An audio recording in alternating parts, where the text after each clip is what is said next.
श्री ब्रह्मचैतन्य गोंदवलेकर महाराज प्रवचन 1 फेब्रुवारी। देहबुद्धीच्या विस्मरणाकरिता नाम। आपली आपल्याला ओळख करून घ्यायला नामस्मरण हाच उपाय आहे। परमेश्वराचा अंश प्राणीमात्राच्या ठिकाणी आहे खरा, पण हे जाणण्याची बुद्धी मात्र मनुष्य प्राण्याच्याच ठिकाणी आहे। पण त्याची अधोगती कशी होत जाते पहा। जीव मुळात परमेश्वर स्वरूपच असल्यामुळे प्रथम तो म्हणतो मी तो म्हणजे परमेश्वरच आहे। इथपासून घसरत तो म्हणतो मी त्याचा आहे, आणि अखेर त्याचा माझा काही संबंध नाही इथपर्यंत तो खाली येतो। याला कारण देहबुद्धीचा पगडा वाढत वाढत शेवटी देह म्हणजेच मी अशी आपली पक्की भावना होते। पण असे असले तरी मनुष्य अजाणता का होईना पण खरे आहे ते ओळखल्यासारखेच बोलतो। जसे एखाद्या इसमाचा स्नेही वारला तर लगेच तो इसम काय म्हणतो, आमचे स्नेही गेले। याचाच अर्थ समोर असलेल्या देहाला तो स्नेही समजत नसून त्यात असणाऱ्या चैतन्याला, ईश्वरी अंशाला तो खऱ्या अर्थाने आपला मित्र समजतो। म्हणजे अजाणता का होईना पण खरे तेच त्याच्या तोंडून बाहेर पडते।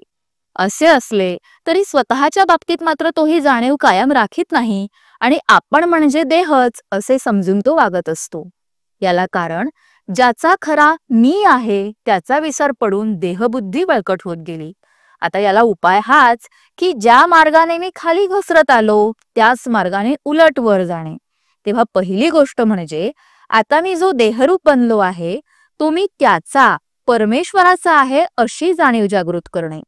याच जाणीवेची परमावस्था म्हणजे मी तोच आहे ही भावना होणे। हे कसे साधावे तर ज्याच्या विस्मरणाने माझी ही अधोगती झाली त्याचे स्मरण करणे। स्मरणाला उत्तम साधन म्हणजे भगवंताचे नाव। म्हणजे नामस्मरणाचा ध्यास ठेवला की मी खरा कोण हे कळेल आणि स्वतःची ओळख होईल। खरा परमार्थ हा असा अगदी सोपा आहे, पण तो योग्य मार्गाने केला पाहिजे। एखादी गाठ सोडविण्यासाठी कोणती दोरी ओढायची ते कळले पाहिजे, नाहीतर जास्तच गुंतागुंत होते। तसे परमार्थाचे आहे मी कोण हे जाणले पाहिजे, म्हणजे परमात्मा कोण हे आपोआप कळते। दोघांचे स्वरूप एकच आहे म्हणजे दोघे एकच आहेत। परमात्मा निर्गुण आहे, तो जाणायला आपल्यालाही नको का निर्गुण देहातीत व्हायला। म्हणून देहबुद्धी सोडली पाहिजे। कोणतीही गोष्ट आपण जाणतो म्हणजे आपल्याला त्या वस्तुरूप व्हावे लागते, त्याखेरीज जाणणेच होत नाही। म्हणून परमात्म्याला जाणण्यासाठी आपल्याला नको का परमात्मरूप व्हायला। यालाच साधू होऊन साधूस ओळखावे, शिवो भूत्वा शिवम यजेत असे म्हणतात। बोधवाक्य नामस्मरणाची चांगली धुंदी आला वाचून मी पण जात नाही। जय श्रीराम।